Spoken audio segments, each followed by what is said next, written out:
At the peak of my success with the TV shows on Pretty Little Liars, I was at my absolute darkest, most shameful, I don't even like calling it partying because that makes it sound like it was enjoyable. I guess like the benders started. Was this just alcohol or drugs and alcohol? Mainly alcohol, but towards the end it was also drugs. Yeah. Yeah. Our next guest stars on the hit ABC family show Pretty Little Liars. An American actress, singer, and television personality. And quickly becoming a voice of strength and vulnerability. Please welcome Lucy Hale. The only thing that's gonna make you happy is already within you. Does money make life easier? Yeah. Does a great job make you happier? Yeah. Is it gonna fix the broken parts of you? No, never, not ever. The only thing that can do that is you and your connection to something bigger than you. I remember speaking out loud and speaking to the universe and literally daydreaming about being in LA, and I manifested that for my life. So what's the difference between manifesting from a pure connection to God versus manifesting from a darkness and a disconnection from God? So there's a couple elements to this. Welcome back, everyone, to the School of Greatness. Very excited about our guest. We have the inspiring Lucy Hale in the house. So good to see you. What's up, man? I'm so happy to be here. We've been trying to make this happen. We have for been. a while. We have been. And I wouldn't call them roadblocks, but we had some, the universe said, not yet, pause, the timing isn't right. And this is the right timing. Yeah. And I think whoever's watching or listening right now this is going to help so many people, no matter what they're going through or how they're challenged in their life right now. Because you have an amazing story. You've been in the public eye for the last, 15, 20 years almost. Yeah. You've, had a massive career, millions of followers, tons of success, but for a long time you had a lot of sadness and darkness inside of you. And you were numbing yourself to try to overcome the insecurities that you were facing, even though you were in the limelight and had everyone turning to you saying, wow, you're amazing, or you're talented, or beautiful, or whatever it is. But you had these kind of insecurities inside of you that I've heard you talk about.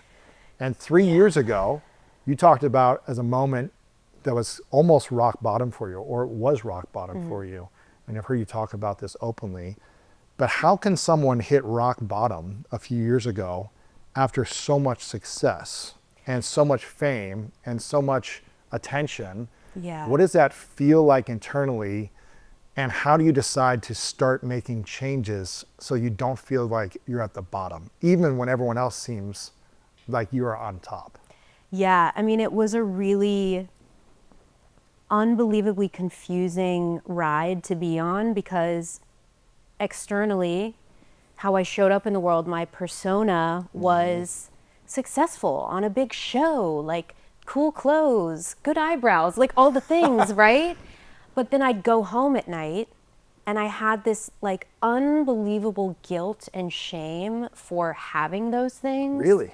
I did. And I think that was just a limiting belief I acquired at some point as a kid of thinking that receiving meant selfish, or that receiving meant you weren't grateful. And like, I just had this idea that I needed to humble myself. And so I felt really guilty for a lot of the things I had.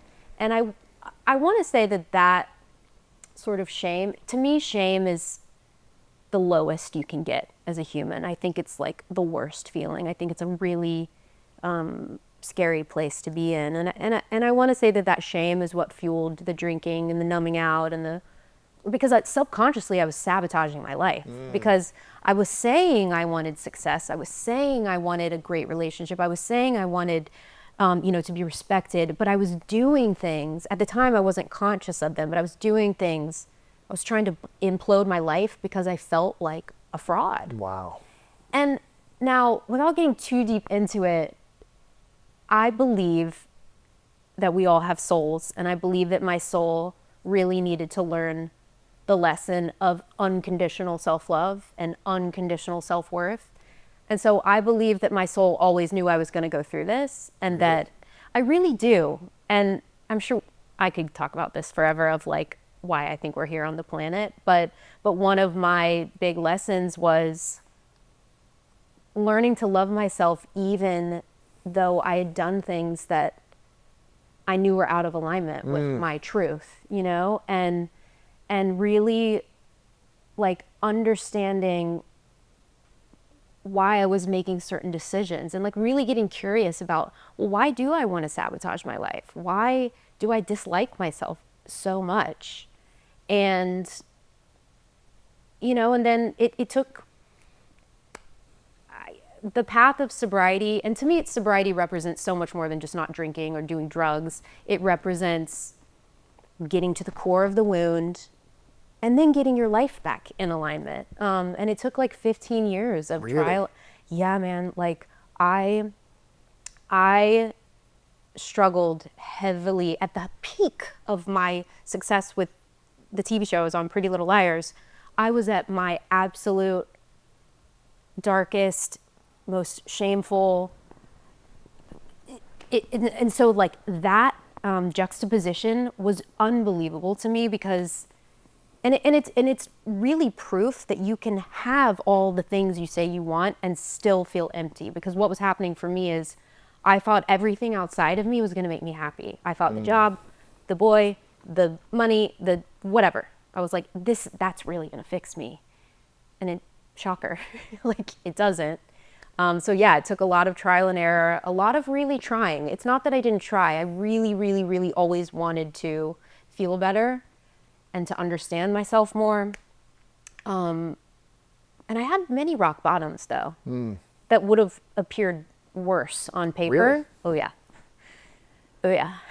Some I'll take to the grave with me. A lot of rock bottoms, a lot of scary rock bottoms, a lot of really sad rock bottoms, losing relationships, you know, my own physical danger, losing my career, like all of these things. But the moment I got sober, it was the first time I had experienced like a spiritual intervention, because that's really, I could still cry thinking about this moment because it was so visceral. It was... Where were you? Like, what was this? I was in Austin, Texas. Okay.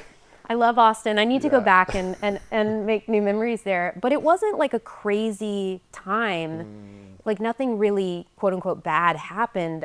You didn't have like a near-death experience or like... I mean, I had in the past, but this time it wasn't. I just remember I woke up and it was almost just like, I knew that if I did not change my life from that moment forward, I was going to lose everything. Really? And maybe even my life. Like it was that clear to me, and it was a sensation I felt, and I felt the presence of, you know, a higher power that loved me a lot and was like, listen girl, you know, it's not too late, because I felt like it was too late, because I had tried for years and years and years. What did you try? Was it like therapy and ayahuasca, and like I tried spiritual retreats and meditation, kind of all these things? So I didn't start all the spiritual stuff until, that's the place I'm in now. Okay. But I mean like rehab, inpatient, outpatient, every tried type that of stuff. Yeah. every type of medication. You know, I did try religion. I tried everything. And nothing really nothing stuck for me. And I really think that's because I believe patterns repeat in your life until all the lessons are learned. The same people will keep showing up. You'll keep making the same habits. Everything will continue on until you've like really wrung out that rag of all the lessons. And my God, for some reason, my soul's like, no, again. And I really did learn a lot about myself and you know, through those 15 years of what I was running away from. I mean, I didn't even realize until I actually got sober and like had the clarity and clear mind for a year, like how much sadness and rage and anger I was holding on to that was so old. Wow. Like it felt ancient. And you know, that really is my biggest lesson in being sober, is being able to speak up for myself and set boundaries for myself and honor my truth, because that is why I was drinking. I was drinking not because I like to take tequila shots and like run loose in the streets of LA. No, I was drinking because that in some weird way allowed me to unleash these like parts of myself that I really didn't want to. I felt like I couldn't behave that way in my normal life. And so I do have a lot of darkness in me and a lot of depth and a lot of I don't know, whatever you want to call it. And it scared me, I think, a lot of my life. But now I kind of run towards that, because I think people who struggle in this way or struggle with anything, it's just because we're afraid of our own power. And I'm not anymore. And if you can't tell, I love talking about this, because this was bottled up for a really long time, because I was like, well, I can't talk about it because no one's going to hire me. Like, I can't talk about it. No one's going to want to date me. I can't talk about it. People are going to be scared of me.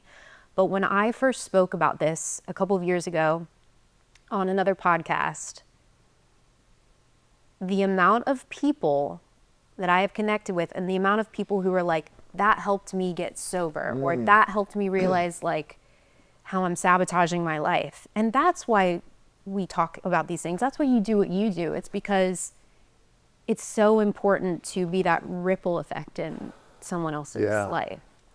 So how long were you using alcohol then to numb the pain, or to numb the lack of ability to create boundaries in your life or speak up, or really kind of like own your power? I mean, the funny thing about my old friend alcohol is that it starts out as a really good friend, right? Like, it's sneaky, but I want to talk to you because you don't drink. I've never been drunk in my life. Okay, I'm going to circle back around to this, because Is there any benefit to drinking? No. Zero. Not for me. Because I've never been drunk. Okay, but not for me. So so there are certain people who, like, it blew my mind that people could just have a glass of wine. Because if Lucy over here had a glass of wine, like, I'd be buying the whole place Jaeger bomb shots like 2 hours later. Sure. I am an extremist, which is a blessing and a curse, but you can't say I ever didn't like go 100% with drinking, because I went, and the other thing is, I never knew if it was going to be fun, or if it was going to be, blacked out crying on the phone to, someone I'm going to regret talking to. But I used alcohol. Yeah. So it was a slow creep up. It was always very clear looking back in hindsight that I was a binge drinker from the beginning. But I would say around like early 20s, because I went to rehab at 23. Wow. Yep. And that didn't work. It did for a little bit, but what really needs it? If rehab doesn't work for you, or didn't work for you, what is the thing you needed to heal your soul, or to get in alignment to say, I don't need alcohol to allow me to feel safe, or whatever it is? Like, what did you need at 23, at 30, at 34, when you're in these kind of rock bottom moments where you turn to alcohol to numb or feel protected? Yeah. What is it your soul really needed? I mean, I do believe in the divine timing of my life. So at those moments, I did have what I needed. But I think what I really was craving was, honestly, like, simply put, my connection with a higher power, I was spiritually broken, is what I was. You're spiritually bankrupt. Absolutely. Wow. And that brought on more shame, because even as a little kid, I was like highly connected to God. Like, I remember speaking out loud and speaking to the universe and literally daydreaming about being in LA. And I manifested that for my life.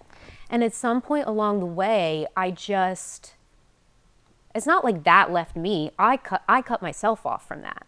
That connection's always there. Interesting. As people, we just forget, suppress, cut it off. But I think what I really needed was, I needed to get scared shitless is what I needed. And that's what happened when I got sober. I was scared. I was very scared. And not everyone needs that, but it was like someone was shaking me to wake up. And so I had to be so scared, because it's not like I wanted to die. I wanted to live. And I needed my connection with something bigger than me. And what scared you? I was like, do I make it out of this? Or is this going to be my life? This 3 years Like, ago? 3 years ago, I'm like, is this going to be my life? Because I was just in this pattern, psych for years. And I was so physically, mentally, emotionally tired. I couldn't even I literally couldn't even look people in the eye because I was so ashamed of who I was. Wow. Because there was just a moment in my life, all I did was wear sunglasses because I was like, people see right through me. I was just really lost. Wow. Really, really lost. And the second I stopped running, I was just tired of running. I was like, for what? And what were you running from? I think I knew that there was like this box inside of me that I had like chained, locked up. I didn't even know where the key was. I was like, no, it's good. We can just like shove that down as far as possible. But I knew throughout all of this that if I just opened the box, sat with it, slowly unpacked it, that it would be okay because I knew that all the answers were there. Interesting. My answers were all inside of me. It's never going to be outside of me.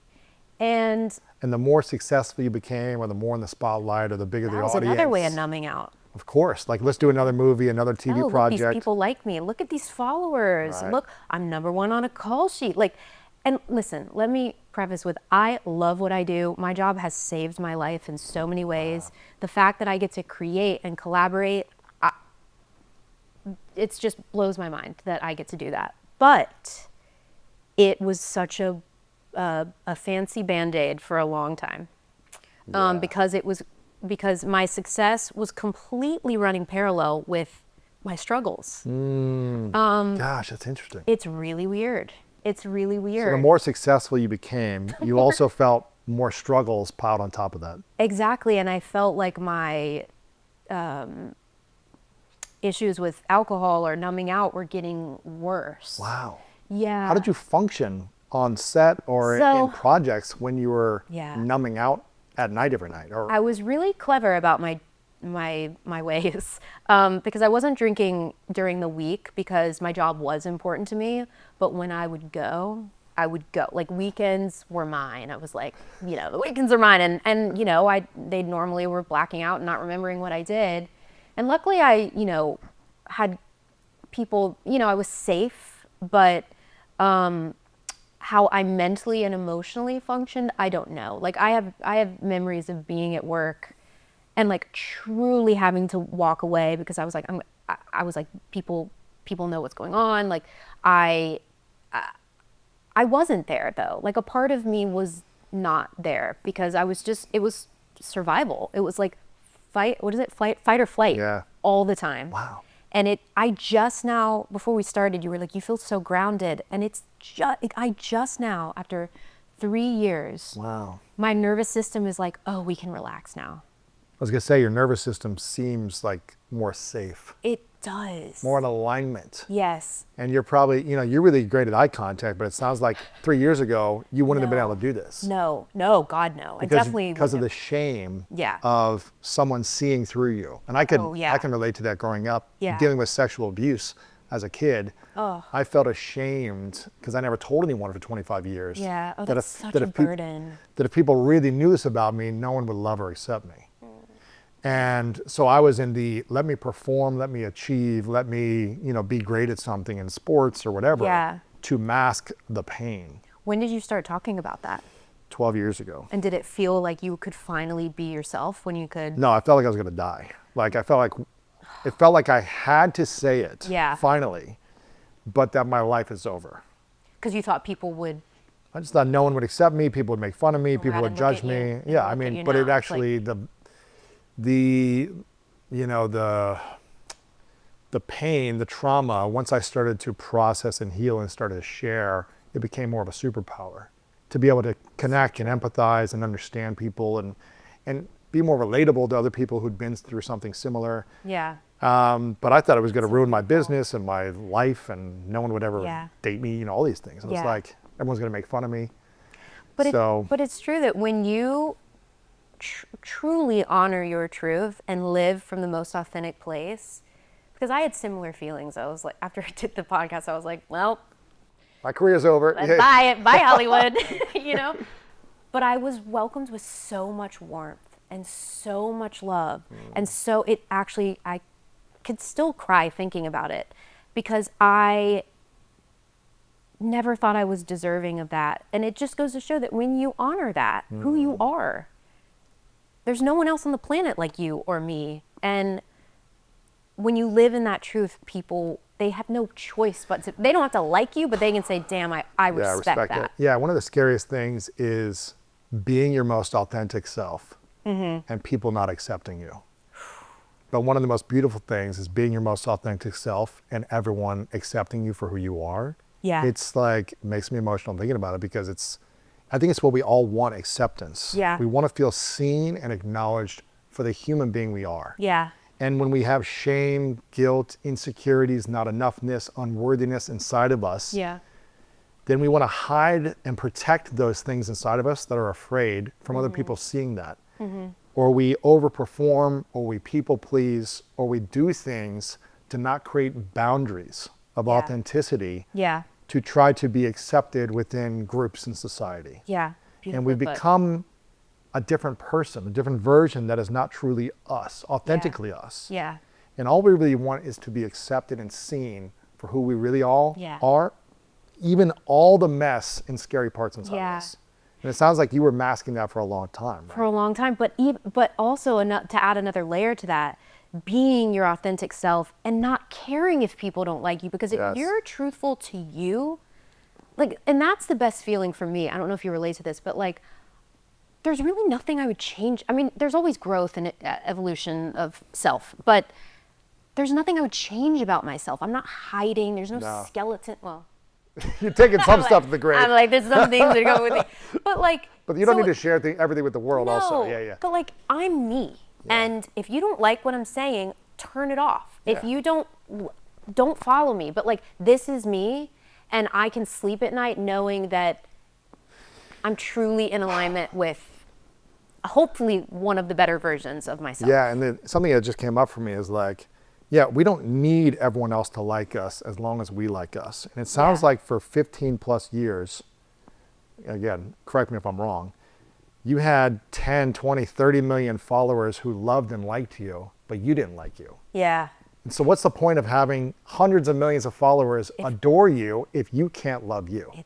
It really ate away at me, and it really messed with my head. I now look back and I'm so proud of, I mean, even though I handled it in a specific way, I am so proud of that juxtaposition, because like it actually should have gone worse. You know what I'm saying? Because of how I felt. And I've always kind of felt like in my life that I'm kind of this like lone ranger, like I want to do it myself. I felt a little misunderstood in my life, and I definitely felt that way during that period of my life. And yeah, just like reflecting back on how I used to feel, it feels like almost like a different lifetime ago, but it still resonates. But you know, there's still things I struggle with, of course, but it really is the best gift to say, you know what, I did. It's not even, yes, I love myself, but it's more like, wow, I really did my best today. Where can I do better tomorrow? Yeah. Like, who can I apologize to? Like, is there any way to like clean up my side of the street?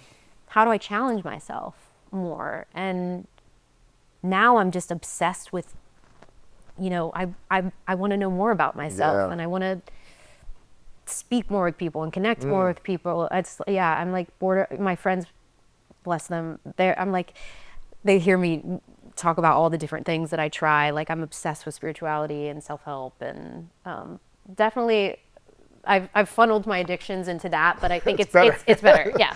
It's better than alcohol or I an eating disorder or something. I still love caffeine. Sure. I love it's a all Diet good. Coke, but let me have my Diet Cokes. Exactly. There's a quote that you shared that I want to talk about. And you said this: I made the choice on the morning of January 2nd, 2022, that I was going to do everything I could to get sober. I knew that if I continued on the path, I would have lost everything I cared about. It was the scariest choice in my life, but also it's been the best gift. When I made the change, everything else changed. My whole life has changed. And again, we were talking about how this is like little over 3 years now on the journey of being sober. But really what it sounds like, the journey of committing to being in alignment with yourself. Yes. And when we step into alignment and allow our nervous system to heal, We don't need these things to make us feel better. We don't need extremisms of alcohol on the weekends or extreme foods or whatever it might be Yeah.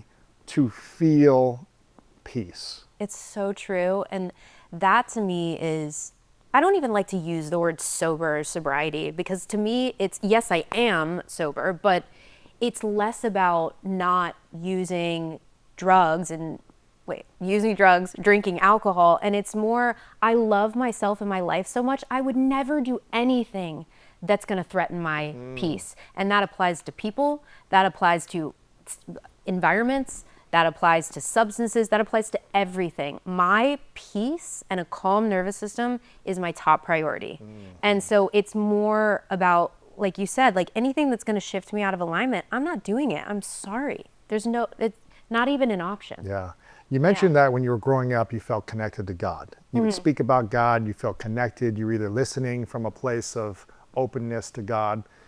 And then it sounds like when you got to LA and you started getting into the industry, you kind of either blocked God away from you or just focused on the material world more rather than the spiritual world. And it sounds to me like as you started to heal the little girl inside of you, Yeah. and reclaim the version of you, that little child inside of you that had that wonder and possibility and pure light and joy. It sounds like you've gotten closer to God in your own version. What has that journey been like for you?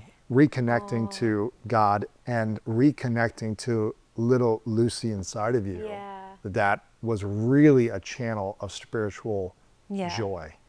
Yeah, I feel like this whole journey has been, I'm not a changed person. I'm just going back to who I always was. It was like coming home to myself. It was like, and and that, we all experience that. Like life happens, heartbreak happens, and it's like we just get all this stuff piled onto us and we're like, wait, I'm in here, like please come find me. And so I always have felt really connected to my inner child, and but I knew that my inner child, or little Lucy, like I took on a lot of stuff early on. And so I knew that a lot of my healing was, and I think that's why I avoided it for so long, is because I knew that I was going to not have to live in that space again, but have to really acknowledge what I felt and what I went through and who did those things. And it's just, I was like, I'm not dealing, and for 20 years I was like, I'm not dealing with it. But what I realized is nothing's ever as scary as we make it up to be in our head.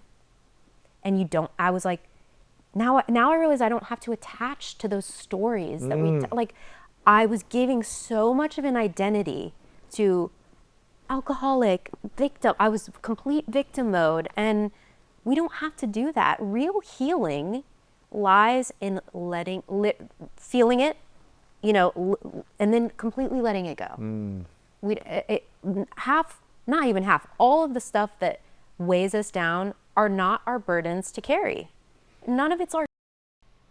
And so. Why did you think you made it your burden to carry? I think when you're a kid, you just do. You just do.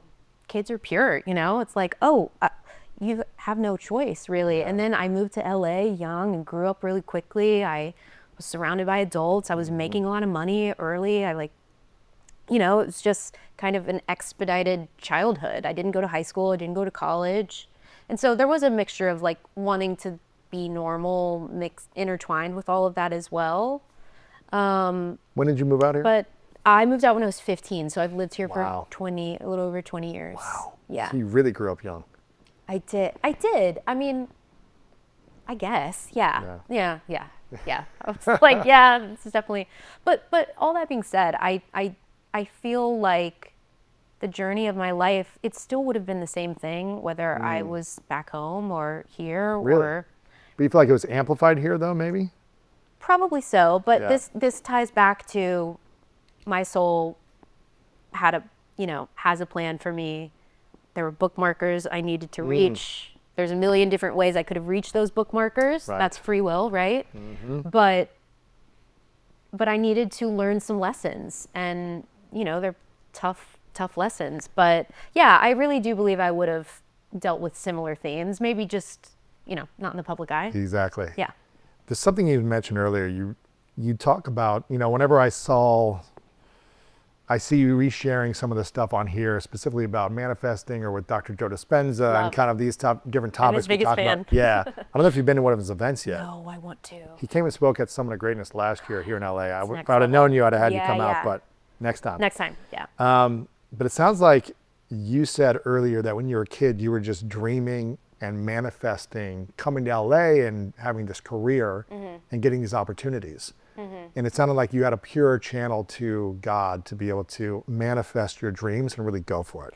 I think so. And of course, as a kid, I didn't have the vocabulary of channel or manifesting, but what I thought I was just a really elaborate daydreamer. That's beautiful. But to the point, because I spent a lot of time alone as a kid.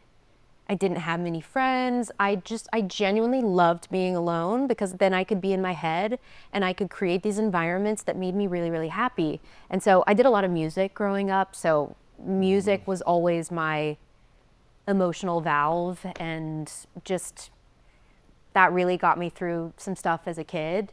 But yeah, I mean, I have memories of being in my house or backyard or whatever, on my trampoline, and just knowing I was moving out of the city I was in. I knew I was destined to do something big. I knew it. And even at this point, I didn't even know what an actor was. I was just like, and this isn't, talking bad about where I come from or my family. I was just like, I feel kind of like a square in a, what's the saying? Like round hole. Yes. Yeah. I was like, I love my family, but something's not right here. I always just felt like the black sheep of the family, just in how I viewed people, the way I dressed, like my interests, everything. But yeah, now I look back and I was like, dang, I knew how to manifest. You did. As a little kid. Well, here's the interesting thing, because you manifested your dreams as a kid when it seemed like you had more possibilities in your mind and you were, I guess, closer to God or having a different relationship with God. But then when you were in LA and you started to go down a darker inner journey, externally, you kept manifesting still. You had opportunities and money and audience growth and it's like gig after gig. Yeah. So what's the difference between manifesting from a pure connection to God versus manifesting from a darkness and a disconnection from God? So there's a couple elements to this. Now, do I believe in you don't have to believe in manifesting, it is law, but I feel like my destiny as a person was always to be in LA. So does that make sense? So like, even if I was in a bad place in my life, like my soul wanted to be here. But I would say the biggest difference in manifesting it's like I was manifesting things and they would happen, but I'd still have the feelings of unworthiness. Really? Yes. And what's really interesting about, like, I manifested some things after Pretty Little Liars, and it was a couple of TV shows. And I'm talking, I did like 3 TV shows in a row that got canceled. And I was like, but you know what it was? It's because I had this limiting belief that I didn't deserve What you had already before. what I had already, or that I had already peaked, or that, and so I was manifesting jobs that weren't going to follow through. Interesting. Oh my God. And we were talking about like money beliefs earlier. Everyone read Lewis Howes' book. But like, I've had to really reestablish a healthy relationship with money and with success, and realizing that success doesn't equal bad or evil. To me, more success equals, wow, I get to connect with so many people, or wow, I get to create content, movies, TV, films that's really going to help people or entertain them or give them a break from their day. David has really helped me with all of this stuff. And so my life has felt like a series of trial and errors, like most people's, but then I realized, oh my God, I realized my part in it, because we are manifesting every second of every freaking day. And the biggest, like, if anyone takes anything from this podcast, it is get really comfortable with your thoughts and make sure you're focusing more on the positive than the negative. I feel like what I realized was I was latching on to so many negative limiting beliefs that were really hindering my growth as both an artist and a human. Interesting. And I was blaming other people. That is the worst thing you can do, is say, well, I'm not getting this job because this person's not working hard enough for me. And it's like, no. We are so in control of whatever we want to create. And that's a scary concept for a lot of people to accept. A lot of people don't want to accept that. But it is my belief. It is my belief that we are master creators, and we are so powerful. And like, how cool that, I mean, look, I'm sitting here like 2 years ago, I was like, dang, I really love this podcast. And I was like, I could really see myself on this podcast. And here I am. But we're also manifesting little things like a cup of tea. It's just, I love it. I think it's fun to play it. Like, once you get familiar with how it all works, it's fun to. Now, but you mentioned something earlier about, like, you felt like you were a victim for a long time, right? Yeah. Like you were living in victim energy. Yes. Obviously, you were creating stuff, and from the outside, people didn't see your failures, even though you had 3 shows that didn't extend after the first season or didn't get picked up after the pilot or whatever. Yeah. But everyone else on the outside is seeing you win, except for maybe close industry friends hearing about something. Or the 10 trolls on the internet. Yeah, exactly. Whatever. Yeah. Like, oh, it didn't work out for you. Yeah. But it sounded like you were living in a victim energy inside of you.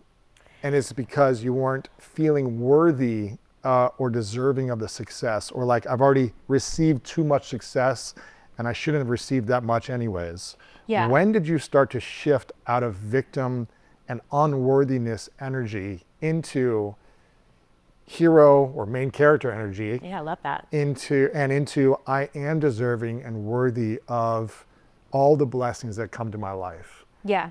How did you shift that energy from I'm undeserving to deserving? I mean, I feel like it was around the time I got sober. I mean, definitely a year or two before I got sober, I started having these like little glimmers of hope, or like things were really connecting for me spiritually, or like how I was getting in my own way, how I was contributing to this sob story, or like contributing to my own suffering, And that is the biggest wake-up call a soul can have, is when they're like, oh my God, this is my part in why I'm in so much pain. Because I think it's so easy for us to just like blame. So you were blaming who? Like managers or agents or like studios or? No, I mean, I think I was just, it was like people around me or other people in the industry. Or were you saying like, this girl got it because of some other reason, or what? Yeah, it was like, I don't look a certain way, or I'm not a good enough actor, or like whatever these stupid stories that we tell ourselves that aren't true. Like, I was just giving my power away too easily. And all of that started to shift when first I had to get clear-headed, right? It was like, okay, stop drinking, stop doing all this stuff, and just like really, let's get back in alignment. And I had to be really clear-headed. And, the first year of sobriety was really about just my environment changed, the people I was with changed. The second year was because you're not hanging out with the same people who are drinking on the weekends. My whole life completely changed. But I have been lucky that a lot of, like, my family, all of my closest friends have been my friends for years, and they were, stood by my side. But a lot of my life changed, looked different. The second year was more about like, okay, I need to integrate into the world and have fun. But I was, I can't like sit at home in my house all day with my dogs, although it's pretty fun too, though. Although it's fun. And then the third year, so the year I just came out, because I'm going to my 4th year. My third year was like everything changed. Really? Last year? Everything I had bottled up came to the surface. It was like I got hit with everything one after one, and it was like emotional whiplash. And luckily, I had a lot of time last year to deal. It's funny how those things, I was like, thank you, universe, because I really needed time to sit with it. And if you're working all the time, you don't have time to sit. Oh no, it's like I'm busy, like I'm booked and busy. I don't have to worry about my like emotions or whatever, like stupid. But I had the time, and it was during that year where I realized, like if I change the way I think and I believe it and I embody that, like I can change everything in my life. And so what were your thoughts like on repeat for 2 decades before you started to change your thinking?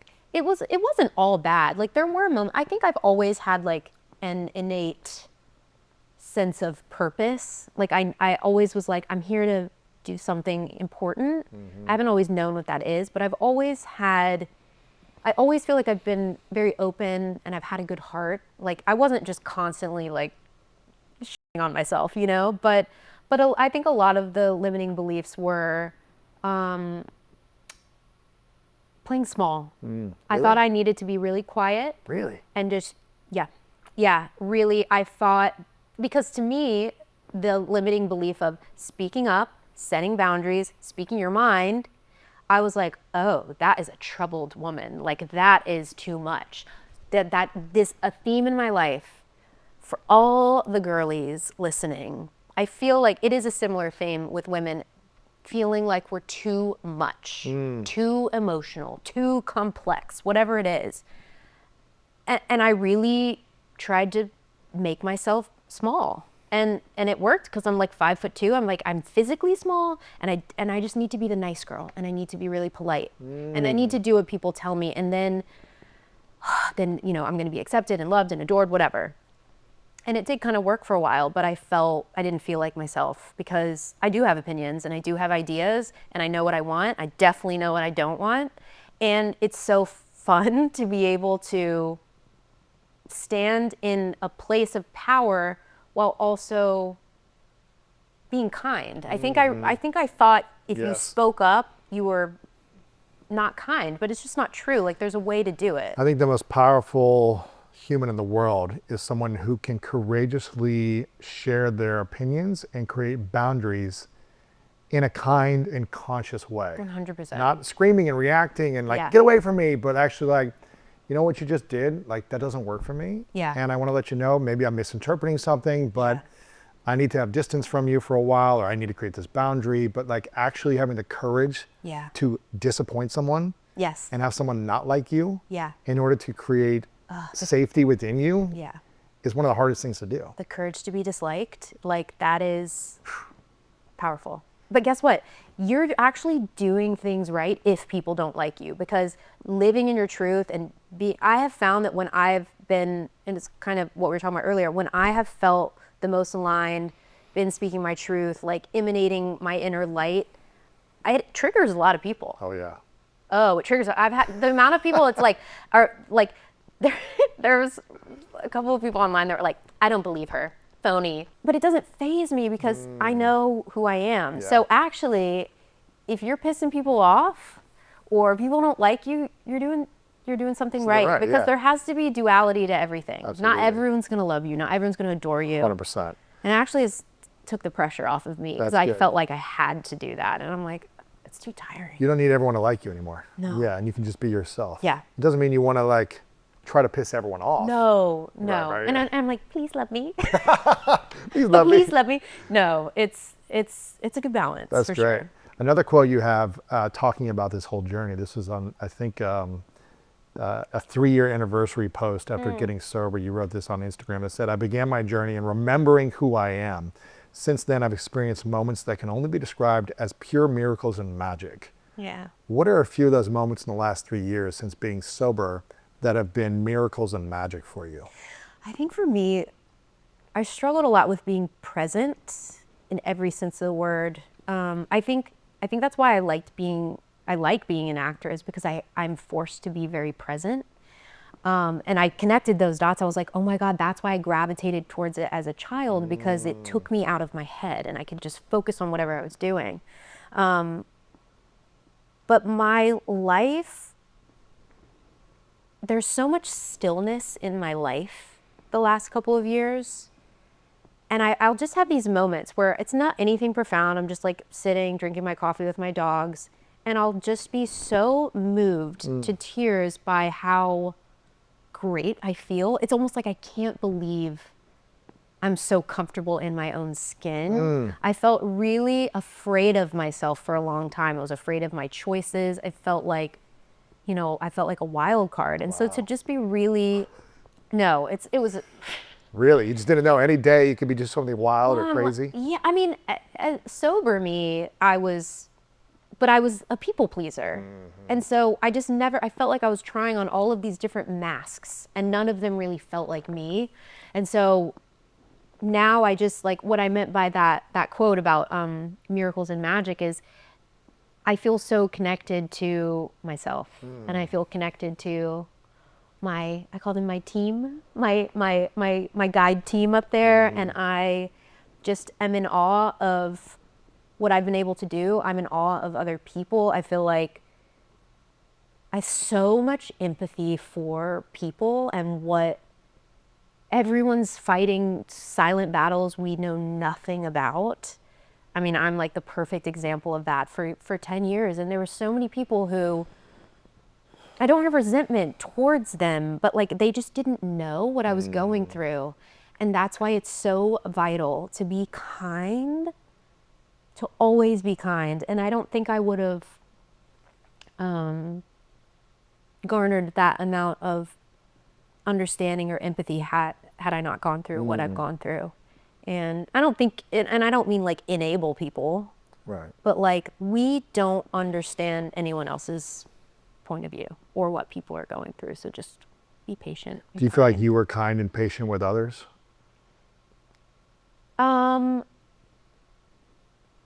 At moments, yeah. And then I would get mad that people wouldn't show up for me. And so then I'm like, oh, was I only doing those things to get something in return? Because that's not actually giving. If I'm giving my time or my energy just because I want them to show up for me, that's selfish.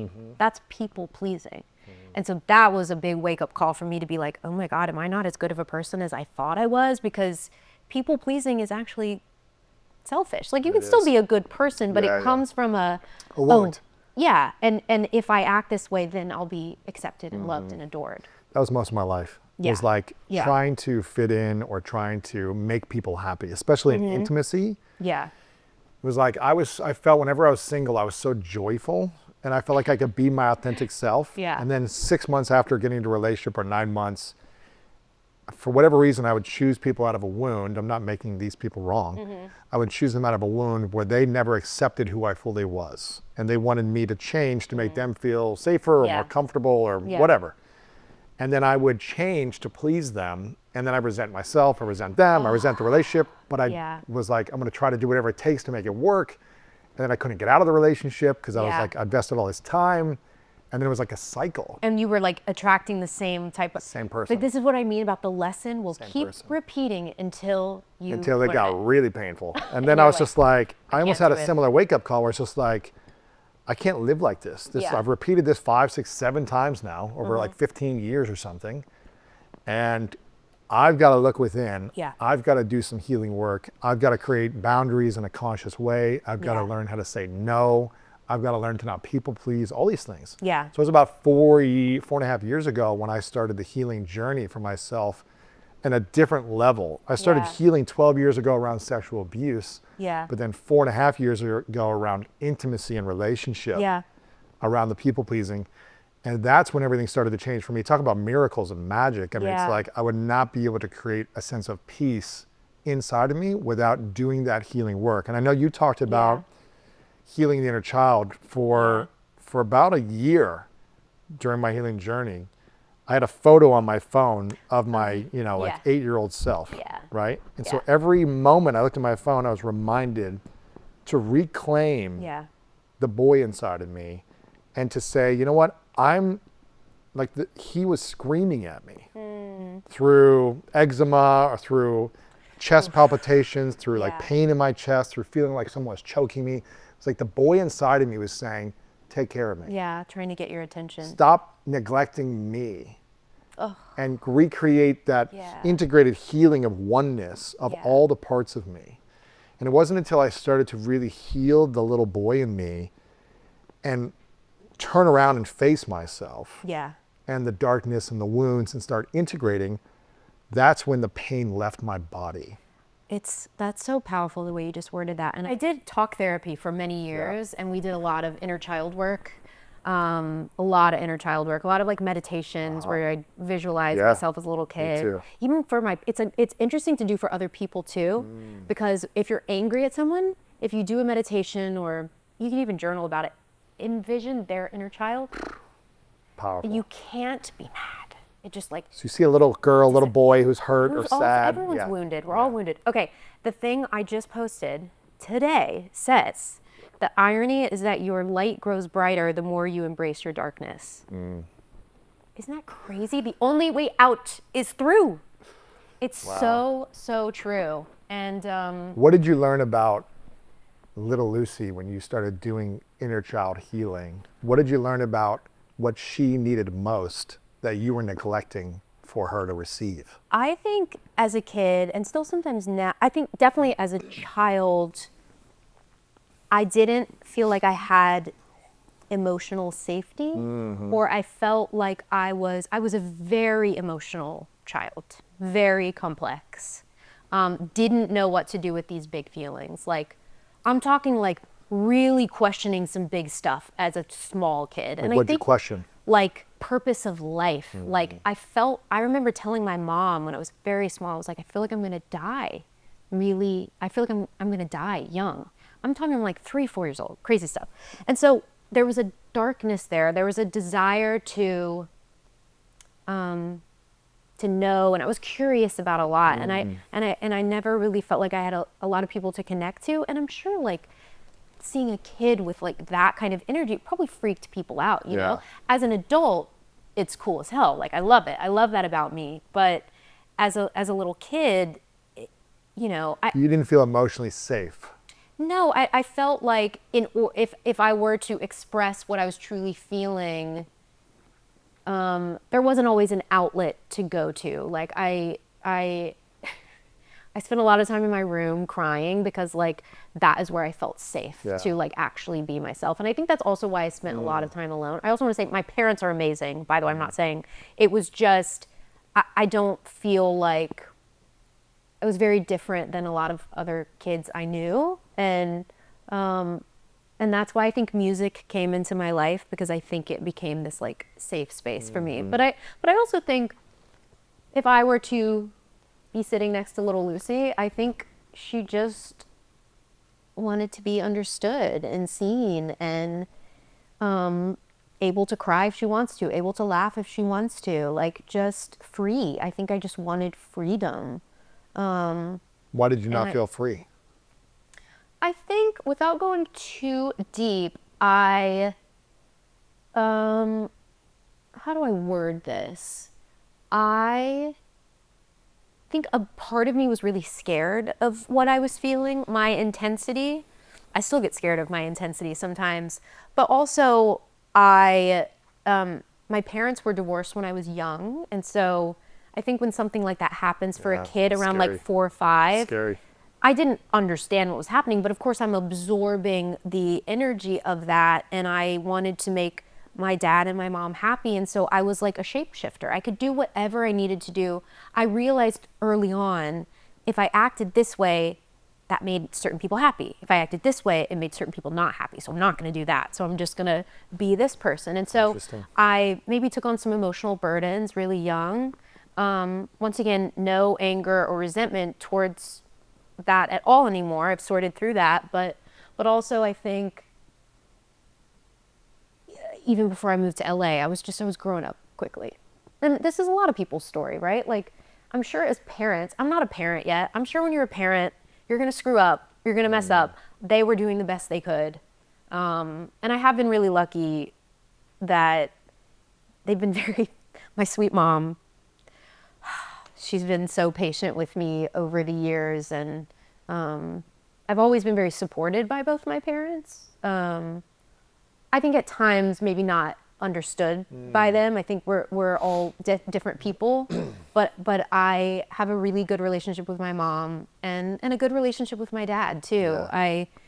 I see parts of them in me. I definitely know what I've gotten from my dad and what I get from my mom, and it's such a nice place to have forgiven. This is what I mean about not blaming. How many people do you know are like, well, my so-and-so did this and that's why I'm this way? It's like, okay, keep telling yourself that and you're gonna keep being miserable. Right. So I was like, I'm gonna stop blaming all the characters in my life. When did you stop blaming everyone? The last couple of years. Really? Yeah, I mean, this is new. And And how does it feel? I mean, because almost when you're blaming others, you're a victim to what they did. This is what I mean about the victim mentality. It was, that's what it was like, oh, well, I'm a child of divorce. It's like, yeah, Lucy, so is like 90% of America, you know, like get over it. Deal with it. Don't wallow in it anymore. Okay, that's the cards you've been dealt. What did it teach you? Everything's a learning experience. Everything that happens to you, good, bad, ugly, pretty, whatever, is there to teach you if you choose to take that route. And I do. It's exhausting sometimes. Sometimes I'm like, ignorance is bliss. I know. But as you know, once you're on that path, there's no looking back. You don't stop. You don't just say, nah, I'm good here. No.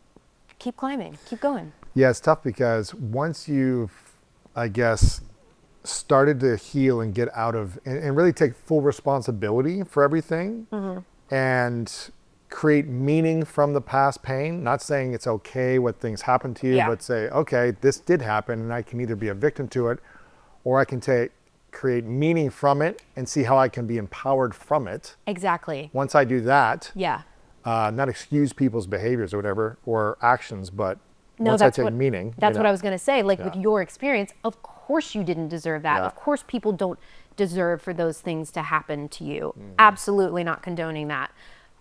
But it's like I'm sure you've had to say, okay, this is what happened. I didn't deserve it. Yeah. And you've obviously taken such a beautiful path with it. Yeah, and I can either stay in victimhood. Yeah. And let that anger fuel me, which I did for a long time. Sure. And it created results out of anger and out of frustration and resentment and feeling abused and taken advantage of. So I was driven to prove people wrong. Wow. And it got results. Anger is probably the second most powerful fuel in the world. Yeah. It will get you what you want. So true. But you won't feel the way you want to feel once you get the results. Right. You're not going to feel love. You're not going to feel peace. You're not going to feel alignment because you did everything out of anger, revenge, proving. Yeah. I'm going to show them. I'm going to do something as opposed to I'm going to show up for the greatest version of me and live an empowered life to serve and inspire people around me. Yeah. And really step into the version of me that I'm most excited about that wants me to become something greater.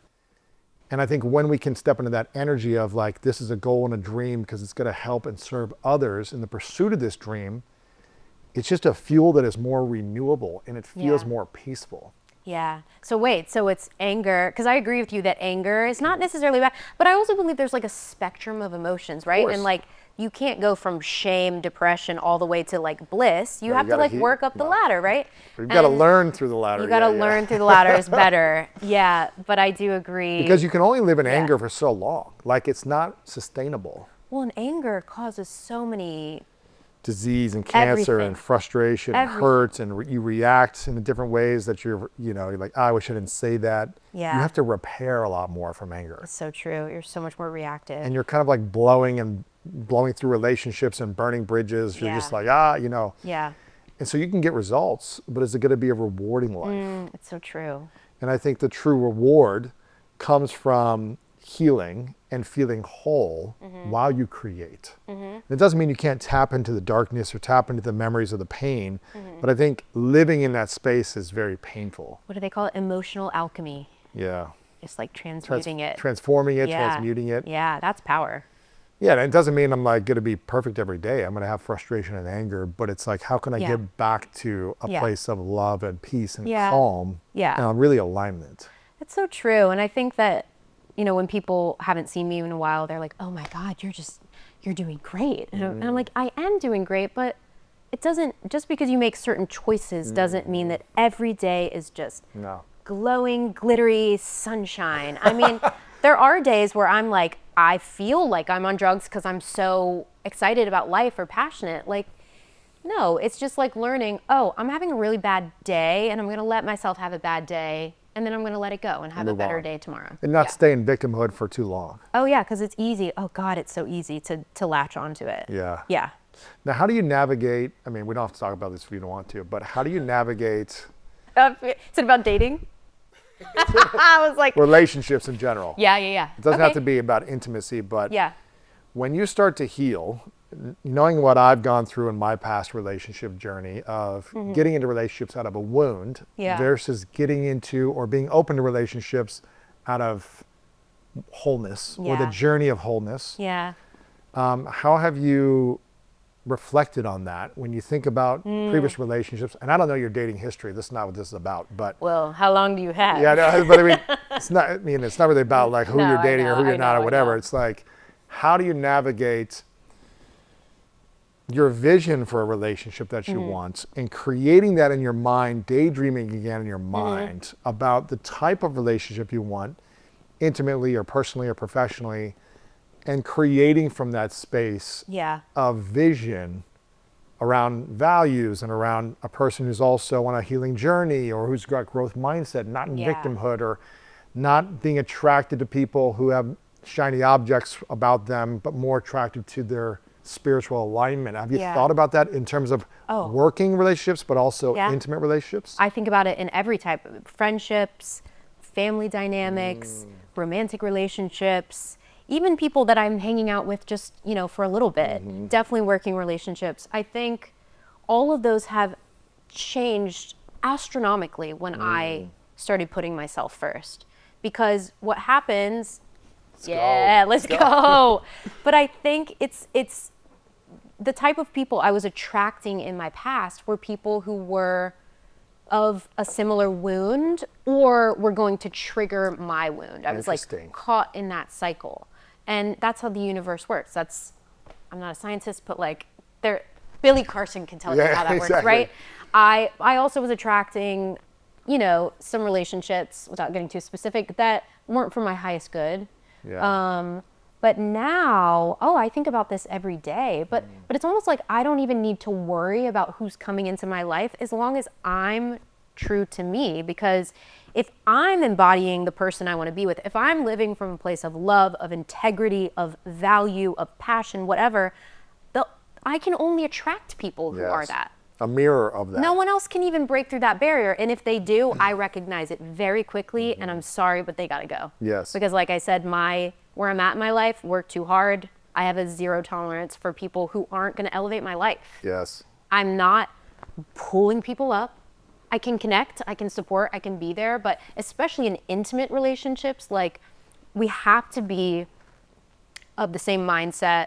There has to be like a similar outlook in the world. Like spirituality is very important to me. But yeah, I feel like I'm very clear on the type of people I want to spend time with. Definitely. What are those values you look for then with someone that could be an intimate partner or a professional relationship? What are the values that they need to embody for you to feel like this is Yeah. alignment of just being in a Yeah. relationship with you? I feel like transparency is super, super important to Yeah. me. And I feel like when I have that, everything else is okay. Because if you're being honest and transparent with me, like I can believe your word. I've been in Yes. so many dynamics where, especially in LA, people are like, oh, they'll tell you one thing and you never hear from them again. Never, yeah. And I mean, it's more of, I don't know if it's exact values, but I'm seeking out people who are on a similar path as me, who are actively working towards getting to know themselves more, connecting with other people. But yeah, I don't know how you feel, but when you're on this path, like, it's not that, I don't want to say it's hard because that is a limiting belief that it's hard. It's just, I feel like I'm in a phase of my life where it's weeding out the things that are not supposed to be a part of my life anymore. Yes. So Cleaning it up. cleaning house. It's interesting transparency is so key, and I really think it's just pure honesty. Like everything Yeah. you say is an honest thing. Yeah. And you're being authentic to the moment. Yeah. And when I started, when Martha and my wife started dating, she was asking me like very, just honest, real questions from the beginning. And I go, Love that. are you sure you want to hear the answers? Yeah. Because people usually don't like certain answers of past stuff I've been through or whatever it Sure. might be. Yeah. And she goes, yeah, I always want to hear the truth. I go, okay, well, I'm going to tell you the truth about everything you asked me then. So be Wow. ready. Yeah. But we'll see how you react. If you react where you're like hurt or upset or like angry about something in my past, then it doesn't work for me. Like, you have to be willing to receive and accept Yeah. all of me in my past. It doesn't Yeah. mean that's like what I'm doing now, but it's like, you got to understand all the complexities of me. And she was, and so from the beginning, I was just like, you sure you want the answer? She was Yeah. like, yes. And I would tell her the answer to any question. And she was really great at not reacting with like negative or positive, just like, thank you for being honest. Even if it was like hard for her to hear something, she was like, thank you. And she didn't scream or react or run away or anything. And I think when you can be fully transparent with one another, your word becomes powerful and you can trust the person. Right. But when you're not transparent and you're hiding even little lies here and there, Yeah, it adds up. it adds up. And then you're living like Yeah. two different lives. Yeah. You know the truth inside of you, but you know you're not sharing that fully with the person in front of you. Right. And I think, this ties back to what little Lucy needed. Like I'm desiring emotional safety. Yes. And for someone to look at me, look at all parts of me, everything I've done, the woman I'm becoming, the woman I am today, and say, I freaking love this woman. Like, I accept all parts of you, and just feeling really safe. And I think that for me, like, I'm not going to go into my astrological chart, but like emotional safety is so important for me. And to feel seen in that way is like top. What are the things you do for yourself on a daily basis to create emotional safety for you? So I know my, I hate this word, but I know my triggers. It's so overused, but I know my like fault lines. I know what's going to take me. So it's really important for me to start my day with like pure energy. So I do my best to wake up. I'm not reaching for my phone. Like social media, I wish I could be one of those people where, I look at social media for 3 minutes and I don't think about it, but it's not. It like, my brain goes, I'm going to grasp onto, I'll just spiral. So I try to, I stay off my phone. It's important for me to have a really intentional morning. And by that, I mean, whether that's meditating or outside walking with the dogs or just time where I can, I call it prayer time, but you can call it whatever, talking to the universe, talking to yourself. And I get really clear on what my soul wants me to do that day. I literally ask, what do you need from me today? And so sometimes I'll like journal out, just like stream of consciousness writing. And sometimes I hear really specific things like go drive this way to get coffee or go to this coffee shop. Or sometimes I hear nothing and that's okay. But I've been really leaning into learning to trust my intuition and really just getting comfortable with that and getting familiar with what my higher self is trying to tell me to do. But, I'm also really intentional about the places I go, the people I see. I love what I do, so I love being busy with work. But yeah, I'm just very intentional about what I'm going to step into. And if I do have to go somewhere where I know it's going to be overwhelming or maybe not somewhere I'd necessarily go, just protect myself with that white light and I go. And then you know what I do every day? When I get home from like being around a lot of people, I shower, just get all that energy off. And I just literally imagine it going down the drain. Wow. So I do like a lot of cleansing stuff. That's cool. I do sound healing, meditation, all the things, energy work, Reiki. I'm obsessed with astrology right now. And for me, it's important to remain curious and playful. I think we're all like, as we get, obviously when we get older, we lose that like childlike curiosity. And I find that I'm happiest when I'm, researching about some very niche topic. So I try to stay curious. Yeah. What about, I think that's beautiful. And playfulness is, I think, the key to staying young. Yes. Just being playful. And you hear a lot of actors who are like, it doesn't seem like they age. And I feel like it's because you get to play all day. You're like playing character and you're playing fun and you're the role playing. And it's just like a yes and mentality. It's not a block. It's more of like, let me keep trying. Let me keep exploring. It's make-believe. It is make-believe. Yeah. What is, I keep hearing you talk about, your spiritual practice. Do you hear messages from God? What does God speak to you on a consistent basis? What are you hearing God say? It's more of, sometimes it's not like specific words, but it's more of a feeling of just, have you ever experienced this where you're just so overcome with gratitude that you have no doubt in your mind that you're in the exact right place in your life. And that's more what I feel these days. Like when I was going to do the podcast and then saw you at the gym, it's like moments like that is God. God orchestrates things in your life to let you know you're on the right path. Yes. The synchronicities, the signs are always there. So it's more of just feelings. I get goosebumps all the time. Like Really? that is how I know I'm in alignment. Is it's usually only my left side. It's really interesting. What happens if you But- get goosebumps on the right side? I'm screwed. It's a bad day. I'm screwed. But I do hear, sometimes in meditations, I've heard some interesting things. Like I've heard, do I go here? Yes. Okay, I heard yes. So I've heard like names. I really have. I heard a name in a meditation, and I had no idea what this name was, but I heard it very loudly, and I was like, I don't know a Doris. Who is Doris? So I called my mom. I put it in my notes app, and I called her the next day. I was like, Mom, do we have a Doris in our family? She was like, yeah, honey, that's your great grandmother. Wow. Yeah, so I feel really connected to people who have passed. And I feel like it's hard for me to be still. It's hard for me to quiet my mind. But when I do, the stuff that comes through is really profound. Yeah. Now people are going to be like, Lucy talks to dead people. I wish. When was so you moved here when you were 15. Yeah. When did you feel like you started going off alignment? Off the rails. Yeah, kind of just like, all right, maybe it was small to start, but then it's like, what age do you feel like, okay, I wasn't in that pure light consciousness just much anymore. I was starting to like be more in the material world, not the spiritual world, or go into the dark side a little bit more internally? Yeah, probably like 18. Okay. I think that was around when I was living on my own and I started making, and I'm not saying that living on your own and making money and success equals bad.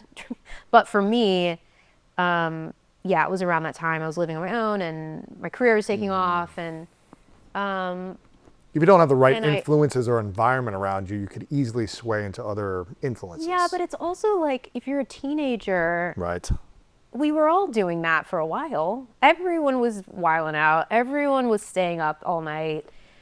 And so I would say around like 18, 19, 20, I had the moments of my behavior is a little different than everyone else's. And, oh, I'm seeing some videos of myself and that seems really scary. Or like the desire to want to continue the party. No, I don't even like calling it partying because that makes it sound like it was enjoyable. Right. But like to continue to, I guess like the benders started because I was, Was this just alcohol or drugs and alcohol or just, mainly alcohol, but towards the end it was also drugs. yeah. Yeah. And was there any like eating behaviors or? Oh, well, so yes. So that was actually my first kind of addictive behavior was I like undiagnosed, but I definitely had issues with it. I had from like 13 to mid 20s. And I actually think it was the eating disorder that fueled the drinking. Really? But one of the reasons because I obsessed so much about my weight and the amount of calories or how much I was working out that when I drink, I'd eat whatever I wanted and I didn't think about anything and I thought I looked decent enough to go. It just like really, it gave my mind a break from all of that. And so I think it was a reprieve from Interesting. that turmoil. Yeah. And So so it's like two extremes. Yeah. Like during the week, I'm counting calories and obsessing God, about what I'm yeah. eating. And then on the weekend, I'm drinking whatever and eating whatever Yeah. as a kind of a release. Yeah, and that's pretty common for people with addictive behaviors that you'll channel it into something different. So, the 15 years where I was on and off sober, I did have long periods of sobriety, but the eating disorder would kick up, and then so it was constantly being fueled. One addiction to the next. Yes, and that's really common. So a lot of people that get sober will fall back into ED territory or it's smoking or a lot of something people, else. I got addicted to sugar. I'm still kind of addicted to sugar, but a lot of people like early sobriety will just candy, caffeine. You know what I never picked up though? Smoking. It's probably a good It's thing. shocking. It's a good thing. Shocking. I don't know. I was like, I'm in my mid 30s. I can't start now. Right. There was a moment where I was like, should I? No. Yeah. Maybe you're 21, it's different. Yeah. Interesting. Okay, so 13 is when the eating disorder started. Around, yeah. What do you That's when I remember having the- abnormal thinking. What do you think that is? Is that more of just like trying to fit in school, or is that more the stress from home life? Control. Really? I think I felt emotionally out of control. I saw things happening in my environment that were really uncomfortable, and so I don't want to speak for everyone, but a lot of people I know who have struggled with disordered eating, it gives them a false sense of control of their life, and it's like the one thing that's theirs when everything else feels like it's Wow. out of control. And it got really, the eating disorder got really heightened when I moved to LA. I mean, shocker. Because then it was not only the control thing, it was also, I want to be an actress in LA, and I felt like I needed to look a certain way. And the truth is I didn't. The truth is those stories we tell ourselves are not true. I mean, maybe a different time in the industry, but Right. I'm sure I would have been accepted and loved had I not been doing that. But what's crazy is that I had the eating disorder, booked all the jobs, so I was like, well, it worked. And so then it like further fueled these negative behaviors. It's kind of like the thing you're saying, anger will get you places. It's kind of the same mentality, because I was drinking and doing all this stuff, had the eating disorder, but I was still getting Results. the prize. Yeah, But it interesting. didn't feel as good as I It's thought a false it would. reward. Yes. And then you still don't feel like, you still have the shame inside of you. You still No, have the it's terrible. unworthiness, the not lovable, or Because you don't you're love not yourself. aligned. Yeah. You're getting things out of alignment. God, Yeah. this is so interesting. I talk about this in my book, actually, where it's like, money doesn't solve all your problems, or neither does fame, or all these different things. They don't they might solve money problems. Yeah. They didn't solve self-worth problems. Made them worse, actually, for me. It almost, here's the thing it does. I was broke on my sister's couch for a year and a half. And then I started to make some money after building a business, and it took a number of years. I started to make some money. I was eventually on my own, and I saved enough money where I was financially free for a couple of years, right? I could live and not work for a couple of years, and I had enough money. I wasn't like balling for life, Yeah. but I could live like under my means and be fine for a couple of years. And I'd worked so hard to create this financial freedom, but I still didn't feel emotionally free. And so I remember it was almost worse than being broke and emotionally broken, because you think the job or the followers or the money is going to make you feel more free or more lovable or more enough, and it almost expands your level of unworthiness. It's such a hopeless feeling. I know this feeling so deeply in my soul. And it was always like, I have these benchmarkers where I'm like, okay, if I just book a job, Yes. then I'm going to be happy. And then I'd get the job and I'd be like, yeah, well, It needs to be maybe bigger. that- Yeah. And it's like, when does it end? It doesn't. doesn't end. There is nothing outside of you. Does money make life easier? Yeah. Does a great job make you happier? Yeah. Is it going to fix the broken parts of you? No, never, not ever. The only thing that can do that is you and your connection to something bigger than you. The only thing that's going to make you happy is already within you. Yes. You don't need to seek, search, make, spend. But then the great news is the byproduct of doing that work and getting aligned is then you get the jobs, then you get the money, then you get the people that actually are in alignment with your truest self. And you can actually celebrate those moments. Yes, and it feels good, finally. I never celebrated my success. Wow. Like when I would Yeah. accomplish my goals after like 10 years of going for it, I'd be like, okay, what's next? I know. On to, like, I we got to go know. bigger. I know. It was never like, let's take a moment. This is something I love about my wife. She's all about celebrating the moment. That's like such a any great little quality. or big like success. Yeah. She's like, we got to go to dinner. We got to have a weekend I celebrate. love Let's take a that. trip. And I have to get used to celebrating. I'm But like you. But I think that celebration energy is good because it allows you to reflect on how hard you worked, whether it was 3 months on a project or 3 Yeah. years. Yeah. It's like, man, look how far you've come. We can celebrate a small win and a big win with equal amount of reflection. Yeah. It doesn't need to throw yourself a massive party. Right. But you can go out and have dinner or go on a trip or whatever it might be and just say, man, I did it, or we did it, or Yeah. wow, let's talk about all the memories from what we created Wow. together. She's really great at That's so creating that. beautiful. I mean, she's Mexican, and Mexicans celebrate every birthday party. It's like everything's a celebration. So, I really relate to that though. But also like your mentality is why you're so successful, because you're like, okay, cool, now what? And it's Exactly. good. It's drive. It's passion. And I really respect that. And I feel like I'm that way too. But remember how I was talking about being really present? I'm trying to really take a moment, whatever it is each day where I'm like, that was cool. Or, wow, I Yes. liked that interaction, or whatever it is. It's so important to be grateful, because the more you're grateful, the more you find things to be grateful for. And then the more you find more things to be grateful for. And Yes. so gratitude to me is the secret sauce of life.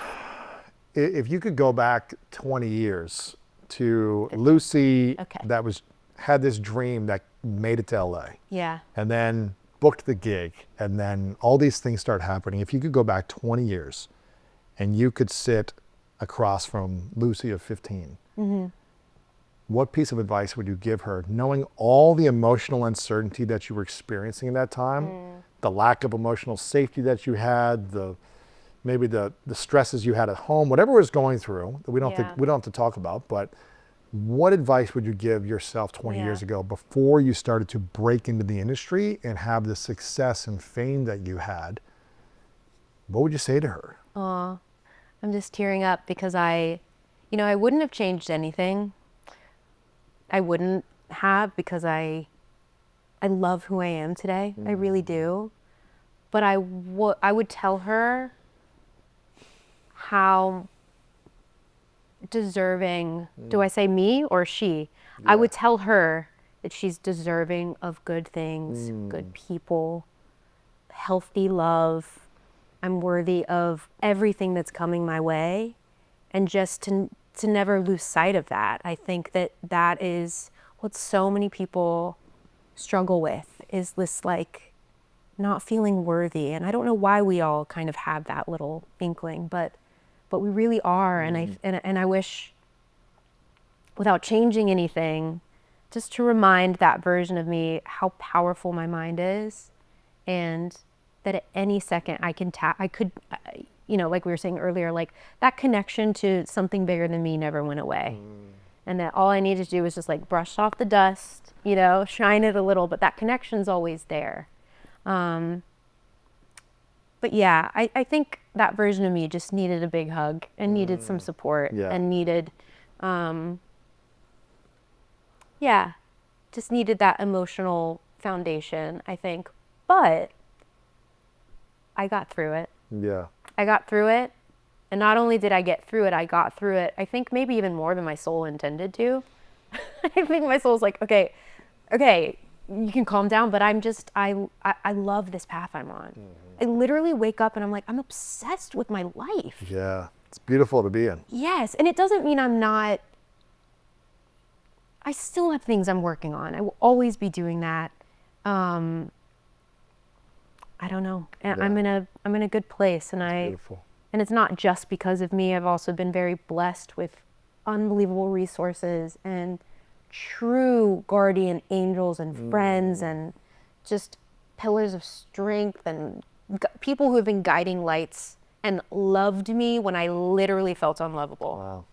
And that I do not take for granted at all. And what if Lucy, again, this hypothetical scenario, you're having this conversation with your 15-year-old self. What if she looked back at you when you said this to her and she said to you, but how do I feel worthy? I hear you saying you are deserving and worthy, but I don't feel it. Yeah. And how do I believe I'm worthy? I mean, I don't think we as people, I don't know how I would explain this to her, but as people, we don't have to earn our worthiness. That is our birthright. That is what we are on this planet.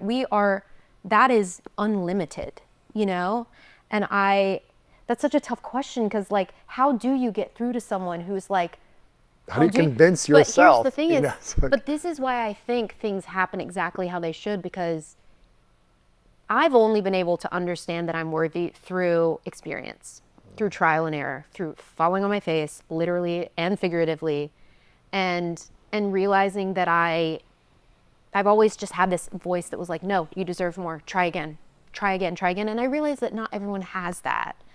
But that is such a hard question. How do you tell someone that? Especially your younger self. How do you tell her? I don't know. What if she's like, I don't believe you. I don't believe you because I don't feel it. Like, how would you get through to yourself 20 years ago to believe you were worthy of all of this? But I think I always did know. I think there was like, I'm not, that's such a hard, what would you say? That's such a hard question to answer. That's why I'm asking you the question. I know, I'm like, wow. I think it would, I literally just thought of this in the No, moment. it's a great question. Because, I well, mean, here's what I would say. I'll answer that in a second. But imagine there's a, 18, 23-year-old, 28-year-old watching who is like just been driving, and maybe they've had some emotional challenges in their life. And they are like hooked on the edge of their seat listening to this or watching this because they can truly relate to what you've gone through, and they really look up to you and see the career you've had. And now they can relate to you and say, oh, but she's actually been through a lot. Yeah. That I can relate to personally. What would you say to that 18, 23, 28-year-old watching or listening who doesn't believe they're worthy? How would you try to get through to them? I mean, I think it's like, we shouldn't fake it through life. Like, don't say things you don't mean. Like I feel like if I were to tell my younger self, be worthy, I'd be like, but I don't. It's a slow burn, you know? You don't have to say like, you can't go from feeling depressed or sad or struggling to automatic bliss and life is amazing. It really is, to me, it's like, this is a two-parter. To me, it's like, the more you focus on what is going right in your life, you're going to keep finding more things that are going right, and you're going to keep finding more things to be grateful for. As much as you possibly can, focus on what is going right, and the things that are going wrong will dissipate. I literally promise. Yeah. And I understand people are in different circumstances and scenarios, but as much as you can, try to find the good thing, write them down. Wake up every day and say, some days it might just be, look at that ray of sunshine, or, these sheets feel nice. But some days it'll be, wow, I met the love of my life, or it will grow and grow. And so I think that like finding ways to be grateful. I know people used to tell me this all the time, and I wanted to tell them to shut up, but it works. It really, really works. And also, I think a lot of people feel lost, don't know their identity, don't know where their place is in the world, feel so misunderstood. A lot of people are living in shame. I relate to all of those things, and I think however you can, find out what makes you uniquely you. We always forget that how incredible it is. There's 8 billion people on the planet, and there's only one of each of us. Yeah. I firmly believe we all have a purpose. I firmly believe we all chose the vessel we're in. I firmly believe our soul wants great things for all of us.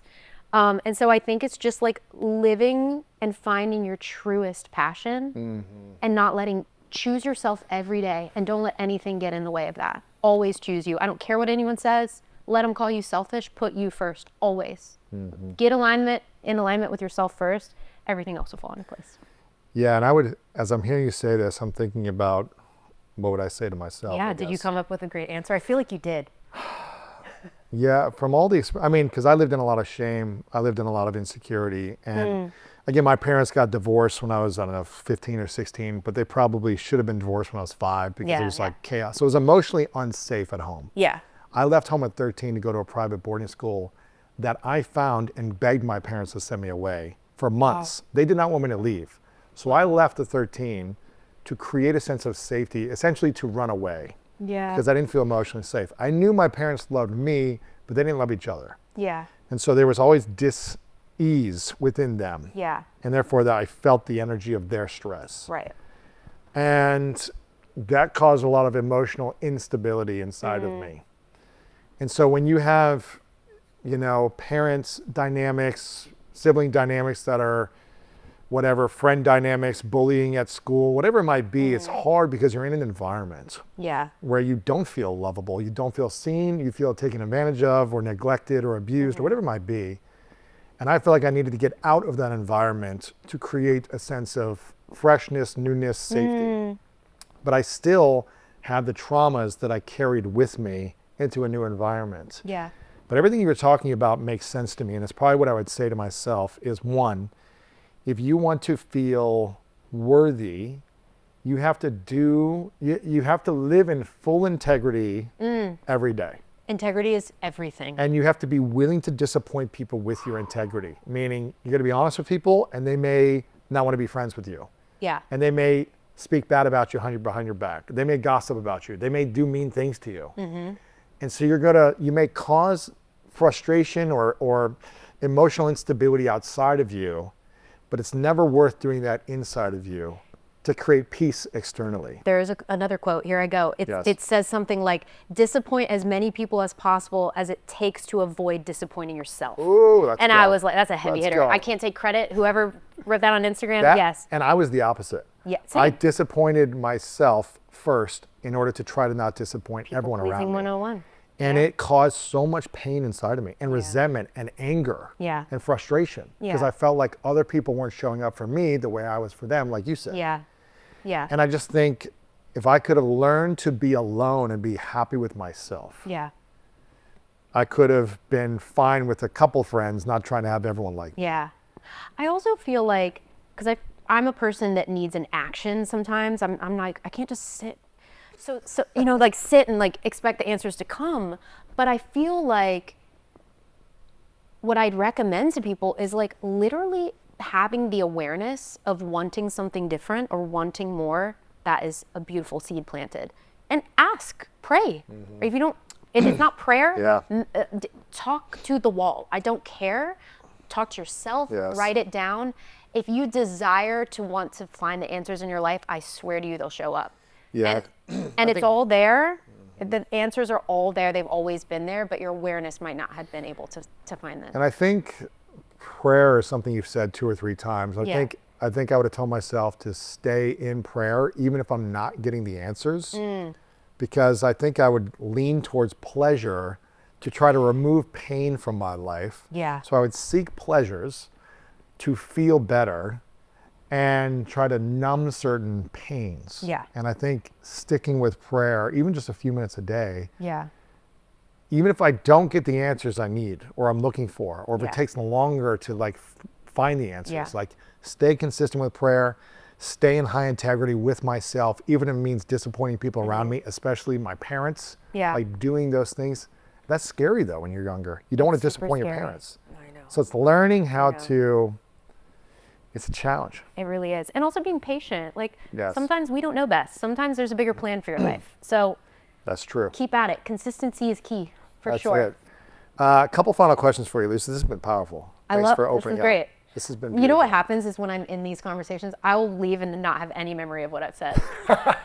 Well, But luckily it's good- recorded, so you can watch it back. It's a good place to be in, but yeah. Couple final questions. What is a limiting belief? Let me think about this. Okay. If you go 10 years in the future, Okay. we already had a conversation with your 15, 16-year-old self Yeah. 20 years back.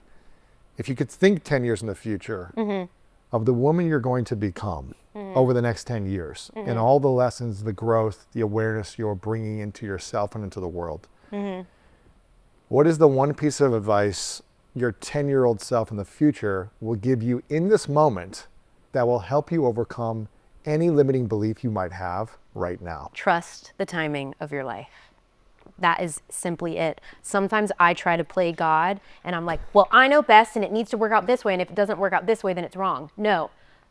I firmly believe when you surrender to the timing of your life, magic unfolds, magic happens. I have seen it. When I've released the reins, when I've said, okay, I'm co-captain, I'm still on the ship, but you've got a better plan than me, higher self, God, take over. And there's such a relief in that.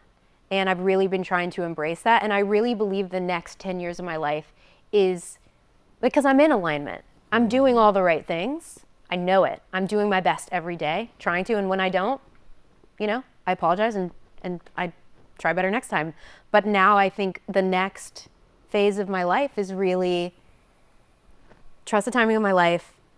And I'm really going to try to challenge myself more, do more things that scare me, and really be okay being more visible. And by that, I mean not being afraid of world perception or what people think of me. I feel like that is not what's tying me down. I just feel like there's going to be so much freedom in just being like, okay, I did this, let's see what happens.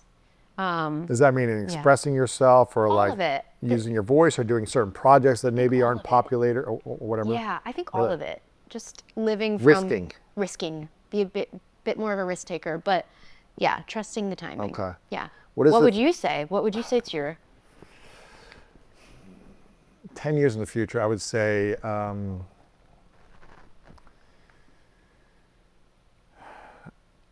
for whatever reason, for me, it's like, I don't want to regret not going for my dreams, like when I'm older. I don't want to regret saying, you could have gone for it, but you were afraid. You played it safe. Yeah. Now, I don't want to neglect responsibilities in my life as well. So it's like, can I fully go for my dreams and show up for my wife and, you know, my future family and all these different things? But I don't want to be 60 or 70 or 80 and say, gosh, you were afraid. You're afraid to go for it. Yeah. And it doesn't mean I'm going to accomplish every dream, but I don't want to just look back and think, oh, you didn't even try out of fear. So it's similar to what you're thinking, like be willing to go for it. And I feel like I'm living that. I'm doing these things that are scary, but I just don't want to live with regret of not going for it. Yeah. I'm with you. Like accomplishing is a different thing, but not going for it, I can't live with. Yeah. Aligned. I'm So aligned with you on yeah, that. that's my thought. I don't see that for us. Exactly. What are you? You're writing books and Or having changing fun. lives Or and having fun. yeah. And everything for me is, you know, it's different. Whereas when I was younger, I wanted to, my dreams were about accomplishing things for me. And now my dreams are about pursuing the things that I feel called to do that may have accomplishment tied to it, but doing it in service Of others. And the boy in me that has a dream.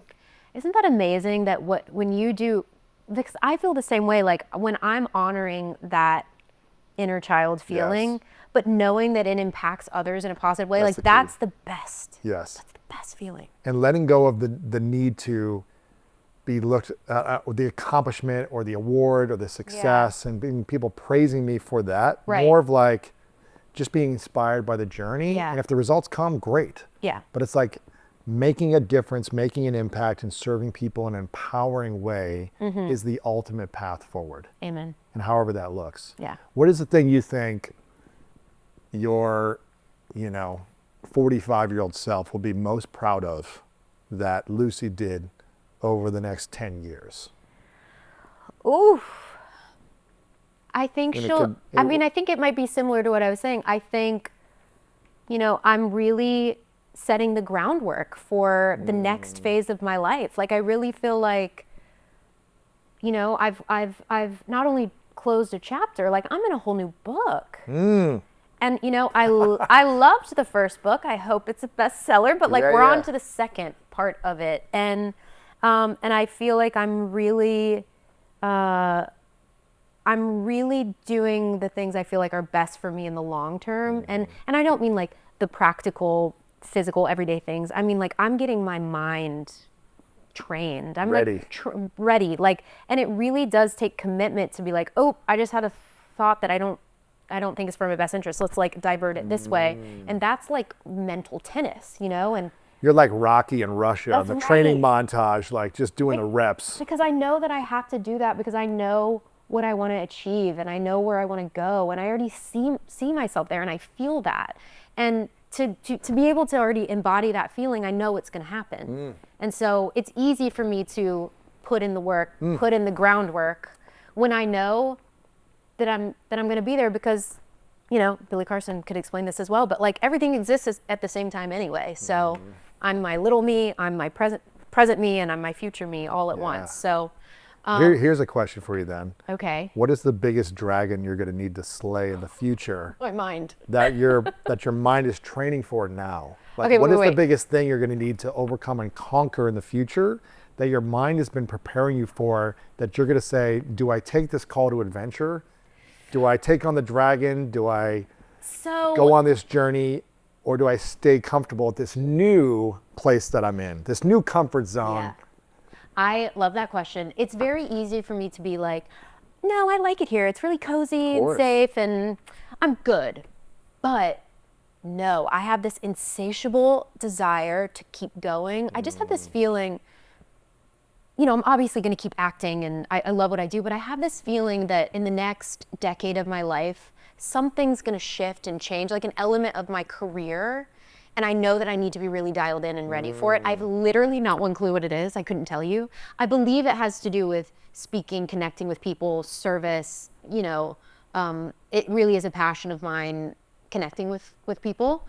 And so I need to be ready for that. So the dragon that must be slayed is being afraid of visibility. I think it's so interesting. You're a public I know, figure. isn't You've that got funny? millions of followers. You're on TV. You're in movies. You're But that's a persona. visible. But a lot of that's a persona. It's not your authentic voice. Well, I feel like I do show up as myself, but it's not a your part words. Right. Yeah. And I have had this whole thing my entire life of like, look at me, and then everyone looks at me, and I was like, why are you looking at me? It's kind of, and that is just me in a nutshell. Interesting. It doesn't make sense to me at all. How both of those things could exist at the same time, like desperately wanting to be seen, but in a genuine way, but also feeling exposed when I am. And so I'm really thinking, that's why it's like so great to be having these conversations, because we're talking about a lot of exposing vulnerable things, and I'm learning to be and I'm showing up as me, and just like learning to be okay with it, and like not second guessing anything I said on my drive home today, just knowing that whatever I said was the right thing that needed to be said. And that's beautiful. So the dragon would be slaying the dragon of fear of being fully seen. Yes. And getting like backlash for your true authentic voice or something. Exactly. This has been powerful. I don't want to take too much more time. I've got two final questions. Okay. Before I ask them, Okay. I know you got a lot of projects going on. I think you posted something on Netflix or one of these platforms recently. Yeah, well, you've got lots of projects happening. Can you there's a lot share of things what you're Yes. working on, what you're excited about? Yeah, so I have a movie coming out. Well, we have to finish it first, but it's called White Mars, and it's a sci-fi thriller. Yeah, I see that. Very fun. That will probably come out next year. Okay, and it's filming. You're filming here? In London. We filmed part of it in Italy last year, and so we have a few pickups to do. Okay. And then the release you're talking about, we didn't even know the release was going out, but it's a project that's in development at Netflix, and it's a book that I first read 5 years ago, and it's the first project I've been a part of from the very beginning, where I was like, I have to make this into something, and it's a true story of believing in something, and good things take time, because it's been 5 years of assembling the right team, and Netflix is obviously a dream, like such a dream place for it. Then I'm doing a rom-com in Ireland this summer called Princess, and then a few other things that it's a little too early to say, but I will say I love where my career's at, and when I started putting myself first, my career only blossomed as well. That's just like a great byproduct of choosing yourself, is other things start to flourish too. That's beautiful. Yeah. So all these projects, some are coming out soon, some coming out later. Yeah. But if we follow you, Lucy Hale on Instagram, is that the best place to be up to date? If you want to see pictures of my dogs, like me spilling my coffee, me talking about astrology, yes, that is the best place to find me. Okay, cool. Yeah. Awesome. Yeah. This is two questions I ask everyone at the end. This is called the 3 truths. Okay. So we've already hypothetically gone into the past and into the future, but another hypothetical scenario, imagine you step into this next book and then many more books you write in your life, and you get to write all the books you want, literally and metaphysically, I guess, Sounds as well. exhausting. But at some point, you can no longer write any more books, and your story ends in this earth, many years in the future. Yeah. So imagine you get to live your life, accomplish all your dreams, learn all the lessons, but it's the last day on earth for you, far in the future. Okay. And for whatever reason, on this last day, you have to take all of your work with you. Every movie, every project, every podcast interview, anything that's ever been said, written, or produced by you, gone. Okay. But on the last day, you get to leave behind 3 final truths. 3 lessons that you know to be true from your experiences that you would leave with the world. And that's all we have to remember you by. Okay. What would those 3 truths be for you? Wow, that I've learned. Just your life. What would you want to leave About behind? me. What would you want to leave behind as lessons to the world? Things that you would say, here's what I learned, and here's what I share as my lessons. I feel like one major thing is we are all so connected in ways that we can't even possibly imagine. I'm talking from the trees to the animals, especially humans. And there is a oneness that I've experienced that once that like light bulb goes off for you, like so much of the, I don't know, I feel like when I discovered that, like, it just made me have so much empathy for other people, just realizing like we all share a consciousness and like your success is my success, your pain is my pain. You know, for better or worse, we're all connected. And I think that like never losing sight of that is really, really important, because I think we grow up in a world that wants to separate us by religion, by politics, by culture, by clothing, by whatever it is. And that dividedness causes obviously a lot of pain and chaos, but we are all so connected. Okay. That's fun. Okay, that's one. Okay. And the other one, this is hard. Two other truths. I would say that, I mean, I already kind of said this, but we are the creator of our own realities. We can take full control. There's no need to, you know, blame anyone else, but our minds are so powerful, and just like really remembering that innate source energy that we all have, like it's there. And I get so excited when I see people I know tap into it. And then the third, oh my gosh, I'm having to like go to the depths of my brain. Repeat the question one more time. Three lessons you would leave behind. 3 lessons. There are no mistakes in life. There are things we could do differently with the knowledge we have, but there are no mistakes. There are no coincidences. I believe everything has a purpose and a place and a lesson, and everything is always working for your highest good. That's beautiful. Yeah. Lucy, before I ask the final question, I want to acknowledge you for your journey Thank you. of getting into alignment for yourself, of working on healing your nervous system. And I know it's a constant journey, but it sounds like it was 2 decades of a lot of emotional uncertainty.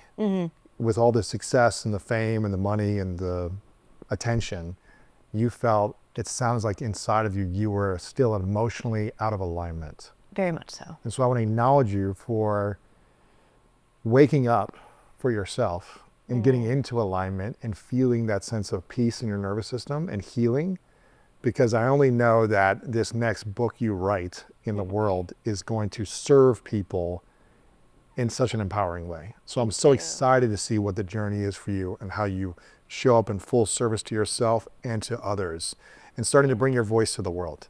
Thank you I think so much. you putting your voice out more and sharing more of this is going to only help more of your audience or anyone else that doesn't know about you and care more about these things. So I acknowledge you for the journey that you've overcome, the journey you're on, and the journey you're going to be on. And I'm excited to put this out there as well for the world to hear. Thank you so much. Of course, That means a lot. It's important to take those moments, Yeah. and really, I needed that. Thank you. I you're really welcome. appreciate that. Yeah, of course. Yeah. Final question, Lucy. What's your definition of greatness?